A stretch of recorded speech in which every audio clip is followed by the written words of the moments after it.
Bem-vindos a mais essa videoaula do programa de iniciação científica do ICETIM. Primeiramente, a gente gostaria de indicar a vocês o mentor e gestor do programa, o Instituto de Ciência, Tecnologia e Inovação de Maricá, com seus parceiros, a Secretaria de Educação, através do programa Passaporte Universitário, a EMAR, como suporte à Escola de Governo EMAR, como suporte à plataforma educativa. Vamos abordar aqui, em segundo lugar, só explicando, né, a gente tem alguns slides um pouco alongados para facilitar, às vezes, o entendimento de conceitos, enfim. A questão da videoaula, ela compromete bastante a interação entre ensino-aprendizado, o palestrante e a sua audiência. Enfim, vamos seguindo.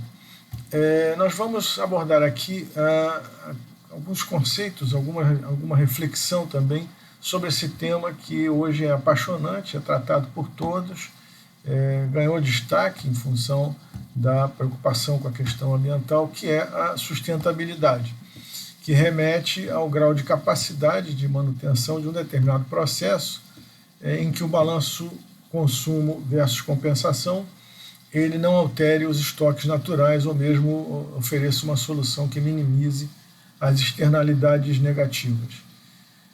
Externalidades negativas vistas como, digamos, algum tipo de ação em que o processo venha a prejudicar terceiros, como, por exemplo, as indústrias com as suas emissões de gases, enfim, na atmosfera, que acaba prejudicando a todos, né? A questão de você, de repente, ter um apartamento num conjunto de prédios, num quarteirão antes da praia, e que na frente não tenha nada, e que você tem uma bela vista, e que de repente surge um espigão na sua frente, que com certeza vai te causar uma externalidade negativa, fazendo você perder aquela bela vista que você tinha do seu imóvel. Vamos trazer desde lá para trás do século XVIII, né? Século XVIII, século XIX também, algumas considerações com relação a quem foi um dos primeiros a tratar desse tema. O Malthus, Thomas Robert Malthus, sua fama decorreu de dois estudos que ele fez, um chamado primeiro ensaio e outro segundo ensaio, em que Malthus faz um estudo da população, à medida que o crescimento dessa população afeta o melhoramento do futuro da sociedade, e no segundo ensaio, essa mesma situação em que ele procura enxergar, né, através de uma investigação, das expectativas quanto à remoção ou mitigação futura dos males que ocasiona esse crescimento. A partir dessa influência, né, que a teoria malthusiana provocou na América do Sul, principalmente, né, vieram instituições como a International Parenthood Federation e a Agência dos Estados Unidos para o Desenvolvimento Internacional, a USAID, atuando no período do golpe militar de 64, através de políticas de planejamento familiar, enfim, bastante questionáveis, né? Através da BenFam, uma ONG criada aqui no Brasil, né? Os protocolos de controle de natalidade foram implementados, com contraceptivos hormonais, e principalmente em bairros periféricos, populares periféricos, de maior concentração de renda e de menor concentração de renda e de maior população negra. As políticas essas vieram através de esterilização das mulheres em favelas, enfim. Uma política bastante questionável.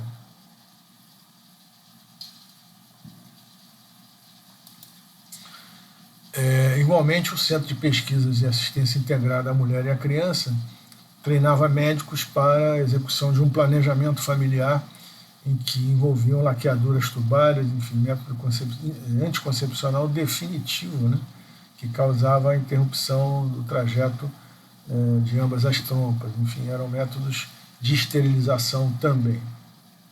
Mas, enfim, a questão da análise populacional advinda da teoria malthusiana, ela pode ser aqui, ela é aqui resumida da seguinte maneira, quer dizer, Malthus advogava que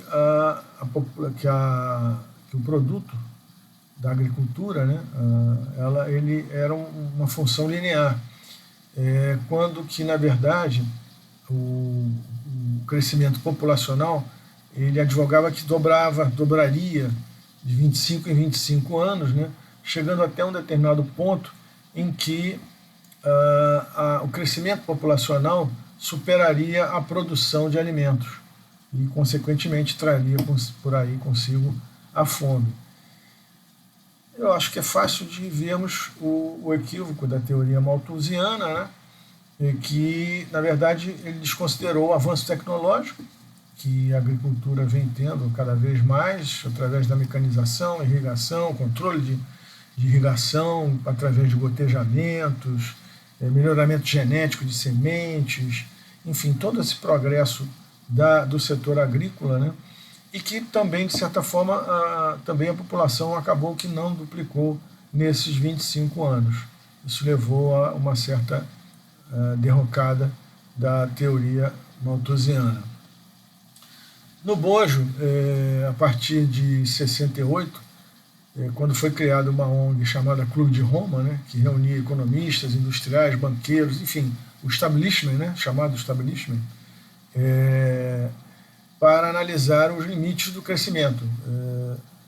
Maiores problemas para eles eram a industrialização acelerada, o rápido crescimento demográfico, também na mesma linha malthusiana, a escassez de alimentos, esgotamento de recursos renováveis. Então era uma visão alarmista, né, e ecocêntrica, em que o problema estava na pressão populacional sobre o meio ambiente.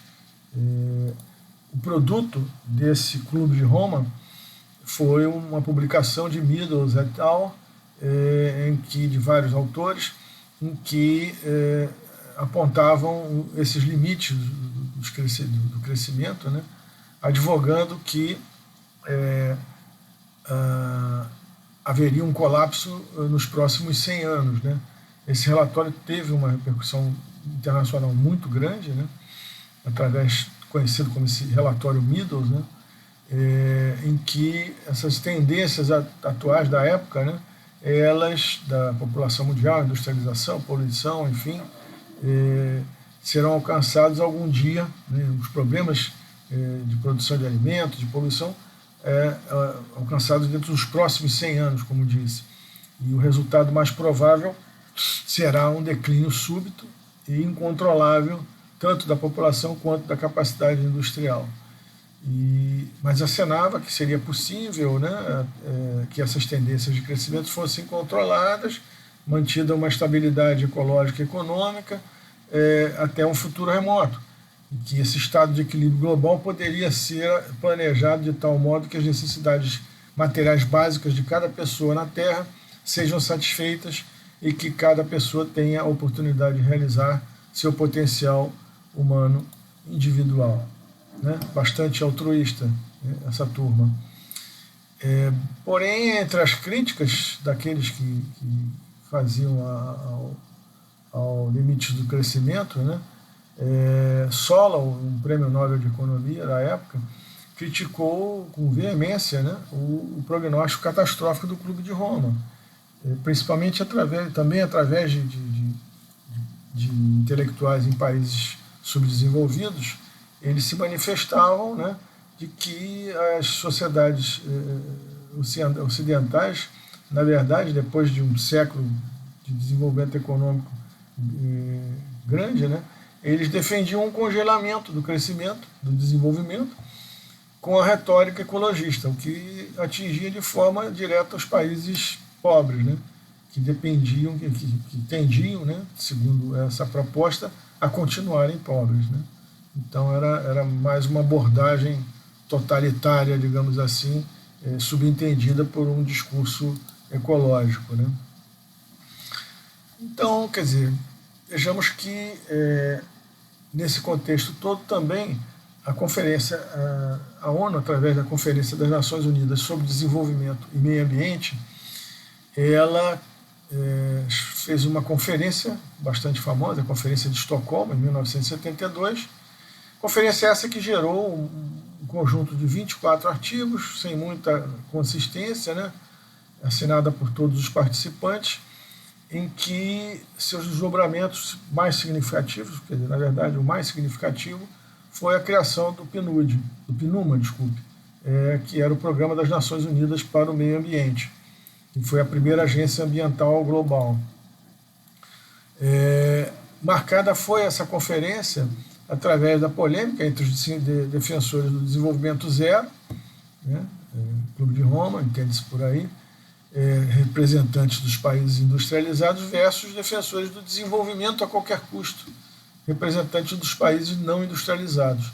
Um exemplo bem característico disso, né, na época, o nosso ministro da Fazenda, professor Delfim Neto, ministro da Fazenda de 67 a 74, ele atuava nos bastidores da conferência com a proposta de que tragam sua poluição para o Brasil. Né? E esse foi o bojo do nosso milagre dos anos 70, né? Milagre econômico, milagre brasileiro chamado. A partir daí, né, e esses anos 70 bastante conturbados foram, né, houve a crise do petróleo, foi detonada essa crise pelo cartel do petróleo, a OPEP, que foi criada em 61, e que serviu, de certa forma, para alertar o mundo para o fato de que os recursos naturais são esgotáveis. Né? Começou-se a haver aí uma certa política em torno da principal fonte de energia até hoje do planeta, que é o petróleo, né? Em que questões econômicas mais urgentes para os governantes do mundo se preocuparem, né? Todos começaram a se preocupar a partir dessa questão. O curioso, quer dizer, que poucos anos após a conferência, essa alta dos preços de petróleos e a escassez do produto no mercado mundial, de 73 e 79, né, golpearam a economia do Brasil também. Nos anos 70, o Brasil importava 70% do petróleo que consumia, e durante as crises o petróleo chegou a subir mais de 40%. O que a gente vai ver um detalhe muito curioso. Vamos em frente. Mais recentemente, as exportações do petróleo brasileiro, a coisa mudou de figura, corresponderam a 32%. O Brasil já como exportador de petróleo de 2005 a 2021. E no mesmo período, as importações chegaram somente a 13%. Em 2020, por exemplo, durante a pandemia, esses números chegaram a alcançar 47% de petróleo exportado e 5% de importado, a fonte Instituto Brasileiro de Petróleo e Gás, o IBP. Quer dizer, e aí temos que, mesmo assim, também dentro dessa crise que hoje vivemos, né, os preços do petróleo estão disparando muito mais do que a época dos anos 70. Né? Mas só no começo dos 80, né, a discussão desenvolvimento versus meio ambiente voltou, efetivamente, depois dessa questão aí da Conferência de Estocolmo e uma certa apologia à poluição. Nos anos 70, a partir de 83, a Assembleia Geral da ONU indicou a primeira-ministra da Noruega, a Gro Brundtland, para presidir uma comissão encarregada de estudar essa questão do tema do desenvolvimento, né, e a sustentabilidade desse desenvolvimento. Em 87, então, surgiu o relatório Brundtland, um relatório que foi também denominado de Nosso Futuro Comum, né, em que muitas coisas interessantes, né, produzidas nesse relatório, mas o principal que marcou mais foi uma definição do desenvolvimento sustentável de forma mais simples, até de certa forma, em que seria desenvolvimento sustentável a satisfação das necessidades da atual geração, sem comprometer a satisfação das necessidades futuras, das gerações futuras, né? Então essa foi uma abordagem bastante simplista, que era o primeiro passo para o entendimento desse desenvolvimento sustentável. Também Capra, com sua Teia da Vida, né, vem a ser um dos autores que delineiam a questão do holismo, do holicismo, né, mostrando a natureza cíclica e a natureza cíclica da natureza e os sistemas industriais como sistemas lineares,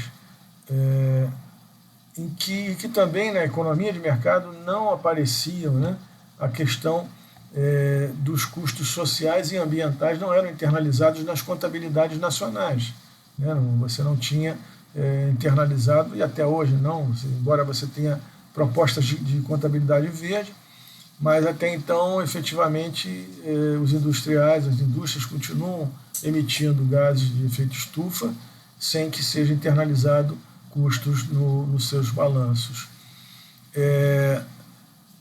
Capra nos traz um exemplo bastante interessante sobre a questão cíclica da natureza, como o ciclo do predador-presa, em que a população da presa, ela quando sobe muito, a população do predador também acaba subindo bastante, né?